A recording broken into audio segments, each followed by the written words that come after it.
গলান্দে ভাগান তা বলছি ওরা কিছু বলাবেন গলান্দে ভাগান। তিনার নাম হচ্ছেন মতিউর রহমান, যে উনি একজন খুবই ভালো মানুষ। তো আমি দুঃখিত এর জন্য, তার মান সম্মান নিয়ে খেলা হচ্ছে। যখন তিনি আসেন একটা পরিস্থিতি একটা অন্যরকম হয়ে গেছিল, শব্দচয়নটা আমি ভুল করেছি, যেটা দেখলাম অবশ্যই আমার একটা ভুল হয়েছে। যে উনি যেহেতু এসছেন একটু মেহমান মানুষ, তাড়াতাড়ি দিয়ে ওনাকে ছেড়ে দেন, তাহলে হয়তো পরিস্থিতি একটু স্বাভাবিক অবস্থায় আসবে। এরপরে ওনার ব্যবহারে আমি একেবারে মুগ্ধ হয়েছি। আমি মনে করি ব্যক্তি হিসেবে উনি খুবই একটা ভালো মানুষ। তার ব্যবহার আমি মুগ্ধ। তিনি সেখানে গুরুত্বপূর্ণ তার ব্যবহার তিনি দেখিয়েছেন। কিভাবে? আমি যখন আলোচনা করছিলাম তখন তিনি আমার কয়েক ঘন্টা, তার মধ্যে তিনি ছিলেন প্রায় 36 থেকে 38 মিনিট। তিনি মন দিয়ে কিন্তু শুনছিলেন।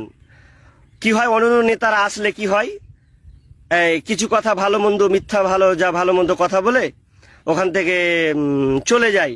তো যারা ওই ভিডিওটা নিয়ে কাটছাট করেছেন বা সোশ্যাল মিডিয়াতে ছাড়ছেন, এটা একেবারে ভুল। আর এটা এক নম্বর আমার ভুল, কারণ আমি ওনাকে সরাসরি এটা বলতে চাইনি। আমার বলা উদ্দেশ্য ছিল যেন ওনাকে তাড়াতাড়ি এখান থেকে বিদায় করেন, কারণ পরিস্থিতি খুব একটা, কারণ মানুষ ছবি তুলছে, বিভিন্ন রকম এরকম করছে, তাহলে আলোচনা মানুষ শুনবে না। কিন্তু উনি কিন্তু ধৈর্যের সঙ্গে আলোচনা শুনছিলেন, যদিও বলিনি, কথাটা মাইকে শো করে নিয়েছিল।